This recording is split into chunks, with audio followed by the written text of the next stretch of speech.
I've lost my ability to focus, and all hope of ever achieving anything in life is done. In all seriousness, that's actually how I felt after reading Cal Newport's book, Deep Work. Lately, I've just realized that things that used to take me like 30 minutes are now taking me twice the time, and my phone is literally always there beside me to relieve me from any hint of boredom, and I've just realized that I'm not as focused as I used to be.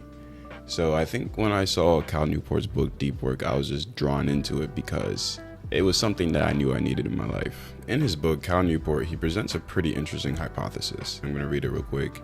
He says, the ability to perform deep work is becoming increasingly rare at the exact time it is becoming increasingly valuable in our economy. As a consequence, the few who cultivate the skill and then make it the core of their working life thrive. And if you think about it, he couldn't be any more right. Because if you think about how a lot of people are just addicted to TikTok, they're addicted to Instagram Reels and all these things, it's as if our attention is fragmented. So when we try to immerse ourselves in tasks that require a lot of effort and focus, it's hard for us to do. And a lot of us, because of our fragmented attention spans, we can't stand those periods of time. So because of that, we tend to reach for our phones and do other things just to fill those periods of brief boredom, which prevent us from doing the task at hand. And I think this is even a bigger issue for people who want to accomplish bigger goals. So let's say you want to start a business, start a YouTube channel, start a podcast.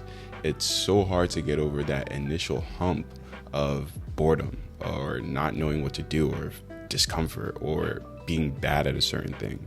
So those periods of time lead us to wanting to relieve that feeling of momentary pain by checking our phones and doing things like that. Cal Newport highlights two core abilities for thriving in the new economy. Number one, the ability to quickly master hard things. And number two, the ability to produce at an elite level in terms of both quality and speed. In today's microwave, quote unquote, economy where people expect to put something in and 30 seconds later get a result out, this ability is going to become increasingly rare and because of that, increasingly valuable. Because going back to my previous point, really think about it. Like, who are the people who are the quote unquote new rich? A subgroup of the new rich are the people who are able to quickly learn a platform and learn how to monetize it. Those are the people who are getting the new wealth in today's society. For example, this is an interesting person to bring up, but if you look at the creator Strawberry Milk Mob on TikTok, she's one example of a person who is executing perfectly on this strategy. She is selling bikinis, which is something that isn't a groundbreaking new thing, but she's able to use her audience on TikTok and monetize that through her store. This is just an example of someone who is being able to use these platforms for their purpose, for their own benefit. And my argument here isn't that we should all start bikini brands on TikTok. My argument is that instead of just using our phones as a way of escaping reality and wasting time, we should instead use our phones in a more productive way. Maybe if we use it to learn marketing, content editing, writing scripts, and things like that, maybe we'd be able to experience some of the same success that she's experiencing rather than just wasting our time 5 to 6 hours a day scrolling on TikTok. The real rewards are not reserved for those who are comfortable using TikTok, a shallow task easily replicated, but instead for those that are comfortable building the innovative distributive systems that run the service, a decidedly deep task hard to replicate. Cal Newport. How many times today have you checked your phone? This is a little embarrassing to admit, but checking my watch history, I saw that I'm on my phone 5 to 6 hours a day. And this is honestly just embarrassing and unacceptable. Because if I really think about it, if I used that time for something more productive or towards my goals, I'd be light years ahead of where I am today. So this is just something that I want you to consider. Go ahead and check your phone and see how much time you're spending on your phone. Most of us complain that we don't have time to do deep work, but I truly believe that these small pockets of time throughout the day they add up to a meaningful amount of time. So if we were able to refocus our attention to things that are actually productive during these times, maybe instead of 5-6 hours, we're now spending 2-3 hours on our phone, then I think we'll be able to experience a lot more progress towards our goals. And when doing deep work, it's important for us to remove or distance ourselves from any type of distraction. If you have your phone right within reaching distance, then you're likely to pick it up when you feel moments of discomfort. You might not even notice that you're reaching out for your phone and end up on Instagram. These are just ingrained habits that we have because we haven't noticed them before.